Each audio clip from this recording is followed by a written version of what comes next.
uncle was a spitter, he will let you know by like, and then like, poo.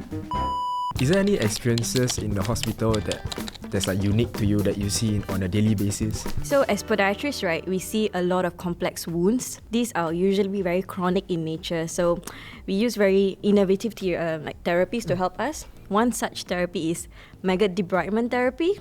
So I had this 67-year-old gentleman who came in for amputation, and the wound was just very unhealthy looking despite multiple debridements in OT. So we decided, how about we just give maggot debridement a try?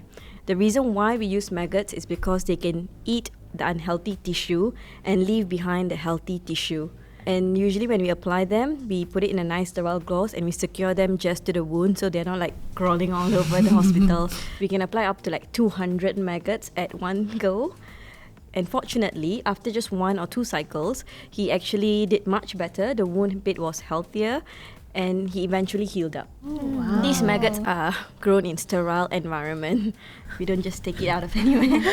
I have a question. How long do you put the maggots there?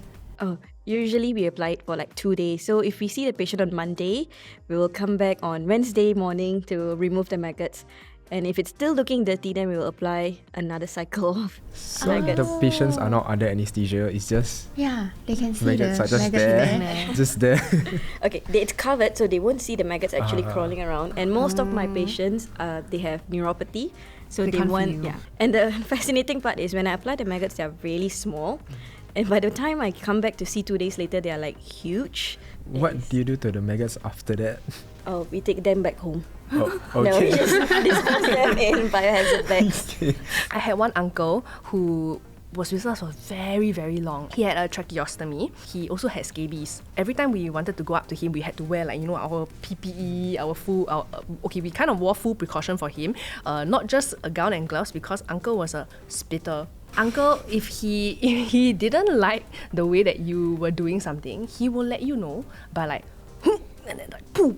He would shoot at us, So that was when we knew, like, okay, like, uncle does not like that. So I remember there was this one time I had to bring him to shower. My colleagues and I, we were in full PPE, we were sweating, but it was so memorable and funny because can you imagine we were trying to squeeze inside this toilet and then this uncle was like spitting at us and then we were in our full PPE sweating, but we were just really trying to give him a good shower. So that was something that I will remember for life. I think I can also relate to your tracheostomy uncle because I had one uncle which is also similar. So actually he suffered from stroke. And then so just for people who are on the camera that you don't know like what is tracheostomy actually. So it's basically a hole in the throat that they open up to allow the patient to breathe through the airway. For these patients, actually a lot of the times like they have difficulty spitting out their sputum. So it's actually quite funny to hear that the uncle can actually it very spit out the well. sputum. Yeah, and he can still aim at people.